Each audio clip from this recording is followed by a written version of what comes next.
ದಾಡಿ ಇರೋದು ತೊಪ್ಪಿ ಹಾಕಿರೋರೆಲ್ಲ ದೊಡ್ಡ ಲೀಡರ್ ಅಂತ ನೀನು ಒಪ್ಕೊಂಬೇಡಿ. ಮುಸಲ್ಮಾನ ಸಮುದಾಯದ ಒಬ್ಬ ಸರ್ವೋಚ್ಚ ಧಾರ್ಮಿಕ ನಾಯಕರಿಗೆ ಟೋಪಿ ಹಾಕಿದ್ರೆ ಮುಸಲ್ಮಾನ ಅಲ್ಲ, ಗಡ್ಡ ಬಿಟ್ರೆ ಮುಸಲ್ಮಾನ ಅಲ್ಲ ಅಂತಂದ್ರೆ ಮತ್ತೆ ಹಾಗಾದ್ರೆ ಕಾಂಗ್ರೆಸ್ಗೆ ಬಕೆಟ್ ಹಿಡಿದ್ರೆ ಮುಸಲ್ಮಾನನಾ? ಯಾ ಇಮ್ರಾನ್ ಪಾಷಾ ರೀ, ಅವನ್ನೆಲ್ಲ ಒಂದು ಲೆಕ್ಕಕ್ಕೆ ತಗೊಂಬೇಡಿ. ನಾನು ಇಲ್ಲಿ ಕೇಳ್ತಾ ಇದ್ದೀನಲ್ಲ, ನನ್ನ ಇಲ್ಲಿ ಕಳ್ಸಿರೋದೇ ಜಮೀರಣ್ಣ. ಕಾಂಗ್ರೆಸ್ ಪಕ್ಷದ ಜೊತೆ ಅವರಿದ್ದಾರೆ, ಅವ್ರು ಎಲ್ಲೂ ಕೂಡ ಹಿಂದೆ ಮುಂದೆ ಇಲ್ಲ. ಬೆಂಗಳೂರಲ್ಲಿ ಯಾವುದೇ ಕಾರಣಕ್ಕೂ ಕಾಂಗ್ರೆಸ್ ವೋಟ್ ಹಾಕಬೇಡಿ, ನೀವು ದಾವಣಗೆರೆ ಮುಸ್ಲಿಂ ಯಾವನೋ ಒಂದು ಹೇಳದ್ನಲ್ಲ ನೀವು ತಗೊಂಡು ಸುಮ್ಮನೆ ಸೀರಿಯಸ್. ನಾನು ಕೇಳದೆ, ದಾಡಿ ಇರೋದು ತೊಪ್ಪಿ ಹಾಕಿರೋರೆಲ್ಲ ದೊಡ್ಡ ಲೀಡರ್ ಅಂತ ನೀನು ಒಪ್ಕೊಂಬೇಡಿ.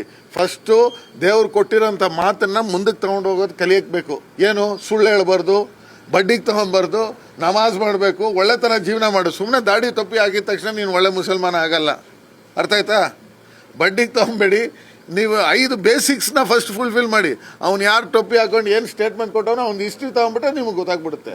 ಅವ್ನು ಯಾರೋ ಕಾರ್ಪೊರೇಟರ್ ಅಂತ, ಇವನು ಯಾರೋ ಅಂತ ಹೇಳಿದ ತಕ್ಷಣ ನೀವು ಅದನ್ನು ತಗೊಂಬೇಡಿ.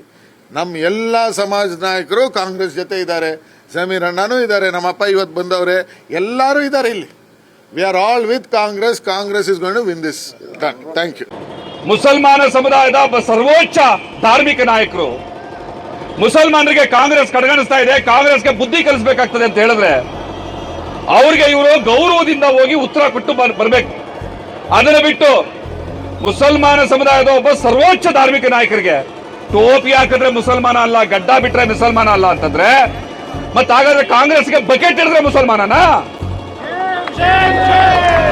ನೀವು ಟೋಪಿ ಹಾಕಿದ್ರೆ ಮಾತ್ರ ಮುಸಲ್ಮಾನ ಅಲ್ಲ, ಗಡ್ಡ ಬಿಟ್ರೆ ಮಾತ್ರ ಮುಸಲ್ಮಾನ ಅಲ್ಲ ಅಂತಂದ್ರೆ ನಿಮ್ಮ ತರ ಸಮುದಾಯವನ್ನ ಕಾಂಗ್ರೆಸ್ಗೆ ಅಡಾಳಕ್ ನೋಡ್ತಾ ಇದ್ರಲ್ಲ, ನೀವು ಮುಸಲ್ಮಾನ್ರ? ಹೌದಾ? ಇದ ಮುಸಲ್ಮಾನ್ ಹೇಳ್ಕೊಡೋದು? ಮುಸಲ್ಮಾನರಿಗೆ ಏನಂತ ಹೇಳ್ಕೊಡ್ಬೇಕು?